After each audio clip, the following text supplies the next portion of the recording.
Bonjour, c'est Émilie, bienvenue sur ma chaîne de podcast Milly Framboise. Aujourd'hui, je reviens avec une nouvelle vidéo avis film. Donc dans cette vidéo, il n'y aura que des films, je ne vous parlerai pas de séries, ça viendra un petit peu plus tard. Donc j'ai sélectionné 7 films que j'ai vus au mois de mars et c'est 7 films que je retiendrai parmi tous les films que j'ai vus le mois passé. Donc il y aura 2 films d'action, 2 policiers et 3 romances. Je vais commencer avec les 3 romances. Je vous parle d'abord de L'Abominable Vérité. C'est un film qui est sorti en 2009, réalisé par Robert Luchtig, avec comme acteurs principaux Catherine Hegel et Gérard Butler. C'est un film disponible sur Netflix.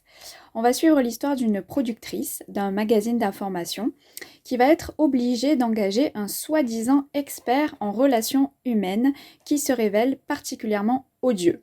Il a vraiment une façon bien à lui de donner des conseils, il n'y va pas par quatre chemins.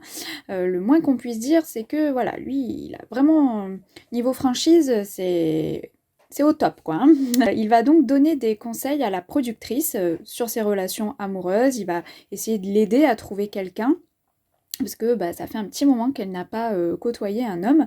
Du coup, il va peu à peu l'aider à essayer de trouver quelqu'un. Sauf que ce qui se rendait pas compte, c'est que lui aussi, petit à petit, il va tomber amoureux de cette femme. Donc en ce qui concerne mon avis, c'est une comédie romantique très très très drôle, avec des acteurs qui ont des répliques qui fusent dans tous les sens. Ils ont beaucoup de réparties l'un et l'autre. C'est vraiment des dialogues hauts en couleur auxquels on assiste. C'est vraiment dynamique, on ne s'ennuie pas. C'est aussi très sexy. Il y a pas mal d'allusions au sexe, mais tout en restant soft. Voilà, il y aura pas de scène de nu ou de déshabillé ou quoi que ce soit. Ça reste vraiment très soft, mais les personnages y font quand même souvent allusion. Il y a notamment une scène au restaurant qui est particulièrement cocasse et vraiment très drôle. Alors pas pour l'héroïne, mais pour nous en tout cas, voilà, c'est extrêmement drôle, même si je n'aurais pas du tout aimé me retrouver à la place de l'héroïne, ça c'est certain. Mais voilà, d'un point de vue extérieur, c'était quand même vachement drôle. C'est pas une romance que je qualifierais de touchante, d'émouvante, une jolie, mignonne petite histoire, non, c'est plus le côté comique qui est mis en avant. Donc je pense que pour les personnes qui ne sont pas très romances, qui n'aiment pas trop ça, je pense que ça pourrait le faire pour vous, parce que c'est vraiment le côté comique, je trouve, qui est mis en avant dans cette histoire, et pas le côté on tombe amoureux, ça peut être gnangnan, etc. Non, pas du tout. Il faut vraiment le voir comme un film comique, avec effectivement deux personnages qui vont petit à petit tomber amoureux l'un de l'autre, mais finalement je trouve que la comédie passe avant tout. N'hésitez pas si vous voulez le visionner. Je vous parle maintenant du film Book of Love, qui est sorti en 2022, réalisé par Annalene Kahl-Mayor, avec comme acteurs principaux Sam Claflin et Veronica Echegui. C'est un film qui est disponible sur Amazon Prime. Alors là, on va suivre Henry, qui est un écrivain anglais coincé, dont les livres ne se vendent pas, c'est vraiment des flops. Et un jour, son éditrice lui apprend que son dernier roman est un best-seller au Mexique. Donc il se demande pourquoi c'est un best-seller au Mexique, numéro 1 des ventes, tout le monde se l'arrache. Et il va devoir faire une tournée de dédicaces là-bas, dans 3 villes du Mexique, où il sera accompagné de sa traductrice Maria. Et c'est qu'une fois là-bas qu'il va s'apercevoir qu'il a été victime d'une supercherie et que personne ne lui a rien dit. En effet, son roman non seulement a été traduit, mais il a été aussi complètement réécrit par Maria. Mais vraiment, son roman n'a plus rien à voir avec le roman de départ qu'il avait écrit. Maria alors elle lui dit oui, j'ai enlevé quelques scènes ennuyeuses. Oui, sauf qu'elle a carrément réécrit tout le roman, hein. C'est pas juste quelques scènes ennuyeuses. Et elle a quasiment tout remplacé avec des scènes de sexe. Voilà. Donc son roman est très piquant, voilà, hein, il y a des scènes très piquantes et beaucoup de fans se l'arrachent. Donc Henri est vraiment choqué parce qu'en plus c'est vraiment quelqu'un de très coincé, hein, quand on le découvre au début de l'histoire, c'est quelqu'un de très...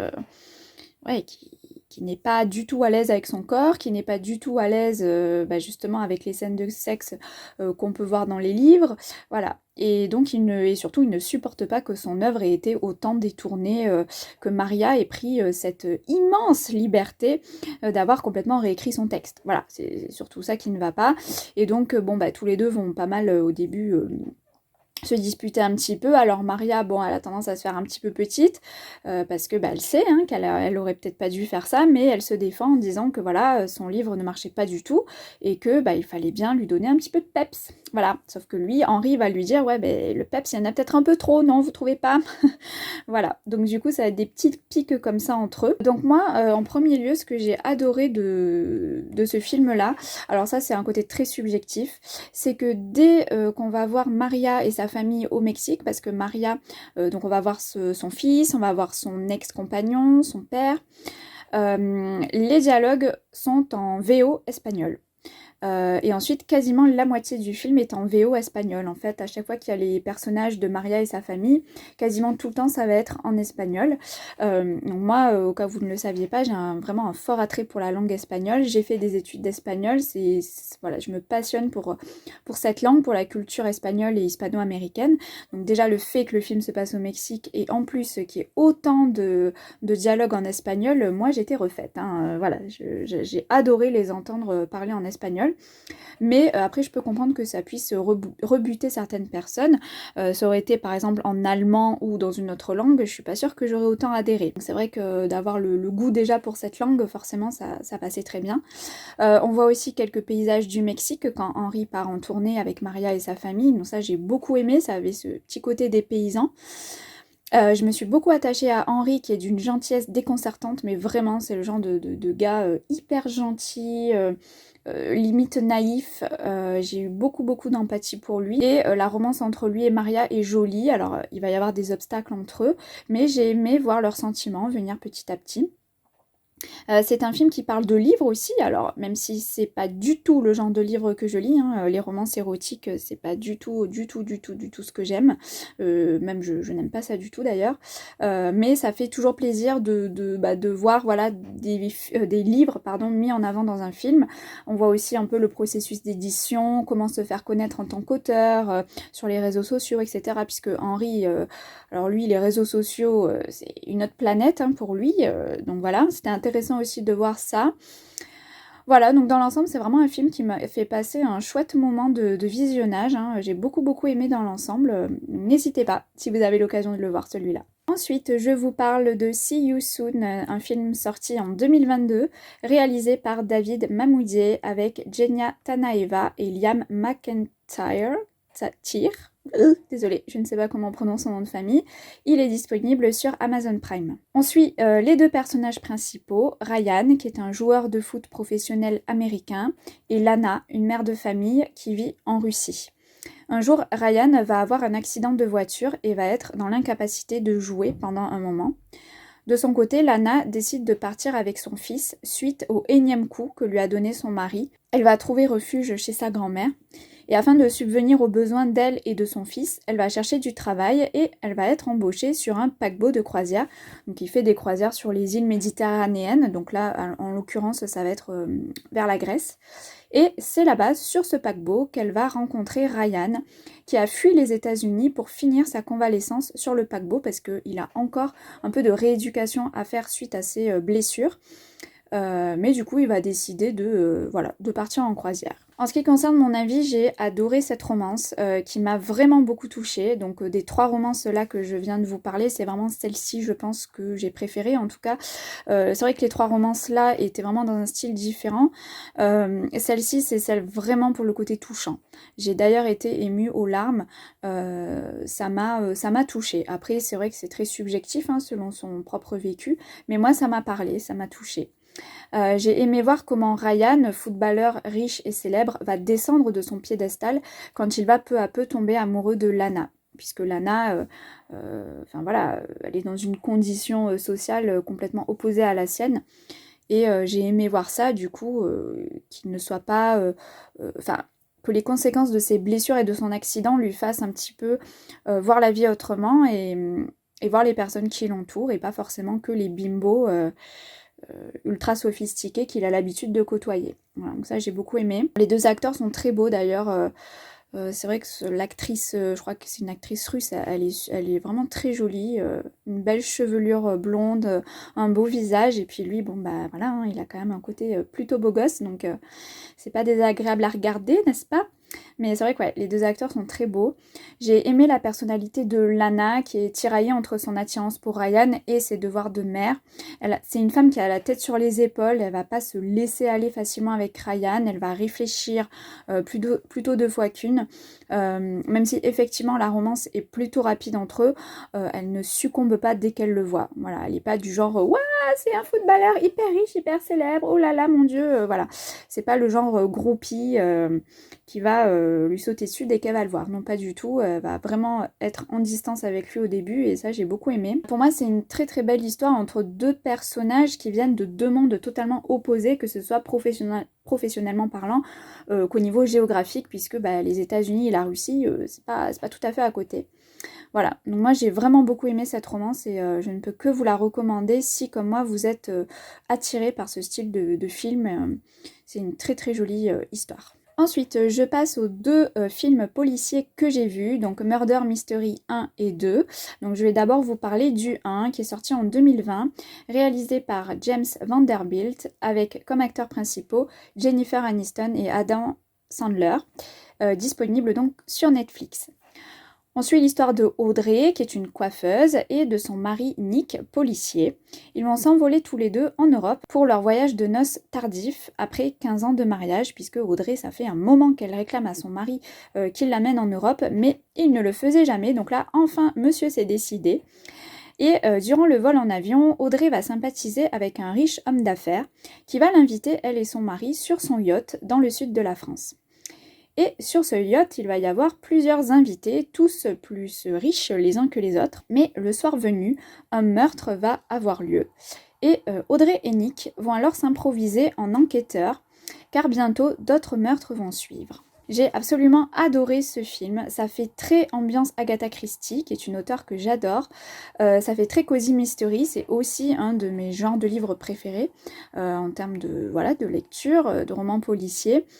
C'est vrai qu'il y a ce côté cocooning dans l'ambiance, mais il y a ce côté quand même policier, puisqu'il y a quand même des meurtres. Et le côté cozy mystery vient aussi de la profession de Audrey qui est coiffeuse, hein. On peut dire, bon, une coiffeuse qui résout des enquêtes, bon voilà, mais c'est le propre du cozy mystery, c'est des personnages qui ne sont pas dans le milieu professionnel, que ce soit de la police, gendarmerie, enquêteurs, etc.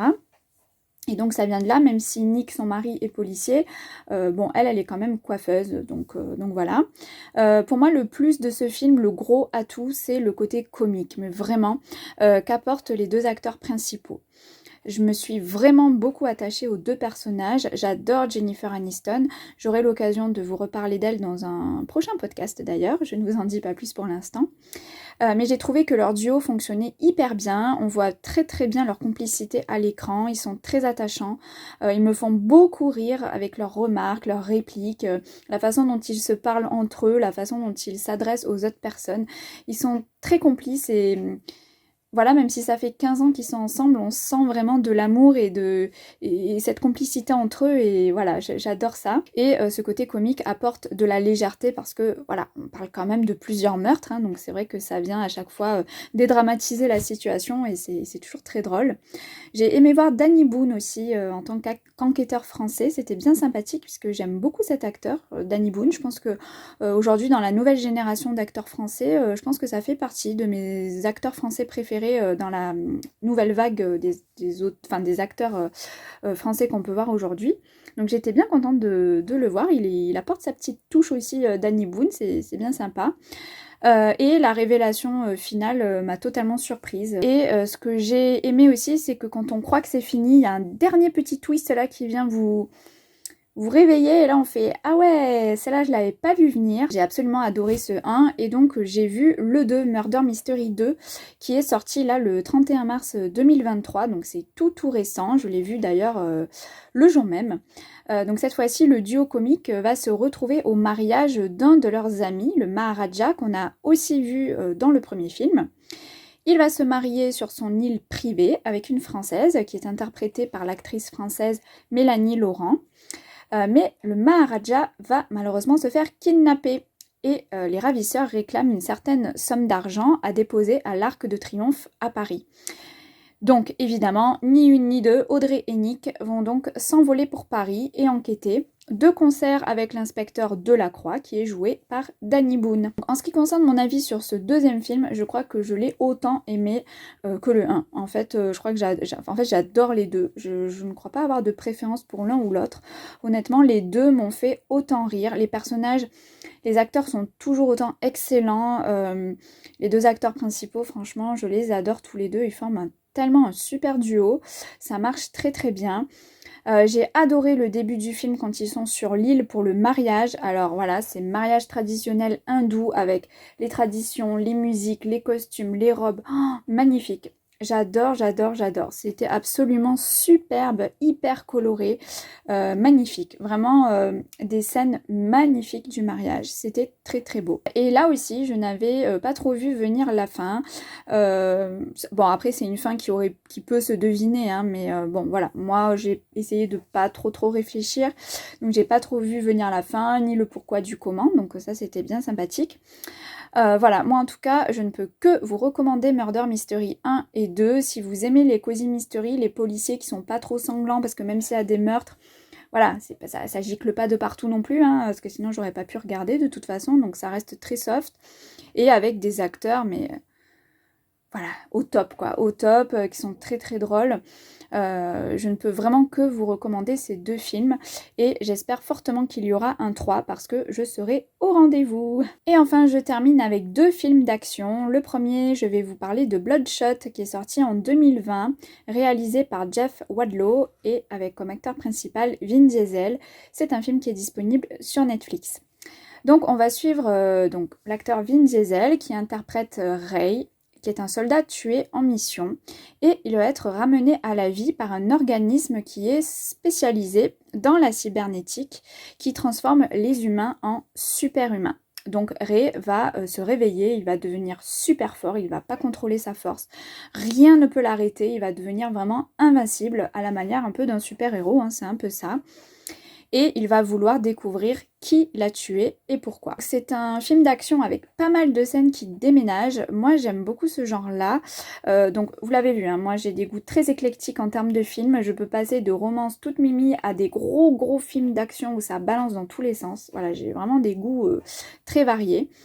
Et j'aime ce genre-là de films d'action comme ça où, certes, l'histoire n'est pas toujours très percutante, elle est peut-être pas forcément toujours crédible et elle tient peut-être en deux lignes. Mais moi, je regarde ce genre de film, c'est pas vraiment pour l'histoire. Alors certes, l'histoire est quand même importante, mais ce que je veux dire par là, c'est que je regarde plus ce genre de film pour les scènes d'action que pour l'histoire. Alors dans ce film, c'est vrai qu'il y a pas mal de violence, mais pour moi, ça passe. Comme je vous l'ai dit tout à l'heure, je ne supporte pas trop la vue du sang. Enfin, quand il y en a beaucoup. Et, et du coup, bon là, ça allait, on n'en voit pas trop.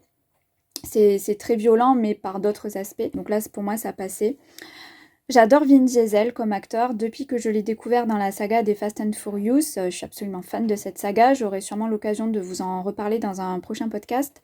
Et depuis, dès qu'il y a un film avec Vin Diesel, je veux le regarder parce que vraiment, j'adore cet acteur. Il joue d'ailleurs le même type de personnage que dans Fast and Furious. J'aime bien. Enfin, j'adore même. C'est un peu le genre gros dur au cœur tendre. Faut pas le chercher. Par contre, il ferait tout pour ceux qu'il aime. Donc ça, j'aime beaucoup cette mentalité-là. Il est très loyal, voilà, il est prêt à tout, quoi, pour sauver sa famille, voilà, il n'est pas du tout le genre égocentré sur lui-même, hein, pas du tout, et ça, j'adore. Donc dans ce film-là, je ne m'attendais pas du tout à la révélation qui va arriver dans le film, le pourquoi du comment, etc. Oh, je suis restée scotchée devant mon écran, j'ai dit « Ah ouais !» quand même. Voilà, donc ça je l'avais pas du tout vu venir, donc c'est excellent quand ça fait ça. Donc vraiment moi j'ai passé un très bon moment de visionnage devant ce bon film d'action, donc je vous le recommande si vous aimez les films d'action. Et enfin pour terminer, je vous parle de Fast and Furious Hobbs and Shaw, qui est sorti en 2019, réalisé par Chris Morgan avec comme acteurs principaux Dwayne Johnson et Jason Statham. Il est disponible sur Netflix. Donc ce film réunit l'inspecteur Hobbs et un homme sans foi ni loi, Shaw, qui s'étaient combattus d'ailleurs dans Fast and Furious 7.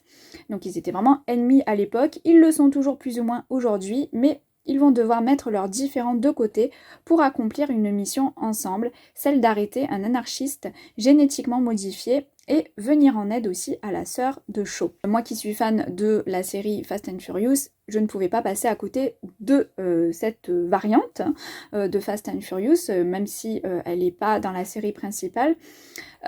Donc là aussi l'histoire est assez simple, mais alors qu'est-ce qu'il y a comme action? Waouh, ça n'arrête jamais, ça bouge dans tous les sens, on ne peut pas s'ennuyer une seule seconde, c'est énormément d'action.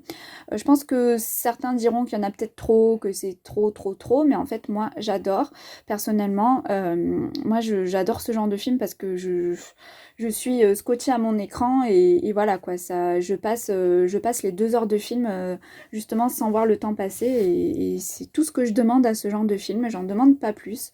Donc moi en tout cas j'adore. Dwayne Johnson fait aussi partie de mes acteurs américains préférés. Il est aussi dans la catégorie, ce que je catégorise dans gros dur au cœur tendre, hein, dans le genre Vin Diesel. C'est ce que j'aime. J'ai vu une dizaine de films où il joue Dwayne Johnson et j'aime beaucoup. Il joue d'ailleurs quasiment toujours le même type de personnage, un peu comme Vin Diesel. Dans les films d'action, Dwayne Johnson, voilà, il a toujours ce côté-là, gros dur, faut pas me chercher, mais par contre, je suis prêt à tout pour sauver ma femme, sauver mes enfants, et j'aime beaucoup ces mentalités-là. Où la famille est plus important que tout en fait. Voilà, donc ça j'adore, j'adhère totalement à cette mentalité et j'aime voir justement des personnages dans les films qui réagissent comme ça. Donc là c'est le gros film d'action de base, gros blockbuster américain, mais moi je suis fan, j'adore, donc voilà, si vous aimez ce genre de film, je vous le conseille, et si vous êtes fan de la série Fast and Furious encore plus, même si là les courses de voitures etc, alors il y en a, mais c'est vrai que c'est quand même un peu différent de la série principale des Fast and, mais voilà, moi je ne peux que vous le recommander et je suis contente de l'avoir vu, celui-ci en tout cas. Et voilà, cette vidéo podcast Avis Film est à présent terminée. J'espère qu'elle vous aura plu, j'espère vous avoir fait faire des découvertes en termes de films. N'hésitez pas à me dire lesquels, s'il y en a qui vous donnent envie. Et dites-moi aussi si vous en avez vu certains de ceux-là, votre avis dessus. Je serais curieuse de partager avec vous dans les commentaires et de voir vos avis dessus. En attendant, eh bien, je vous souhaite de bons visionnages. Et quant à moi, eh bien, je vous retrouve prochainement dans un futur podcast. À bientôt!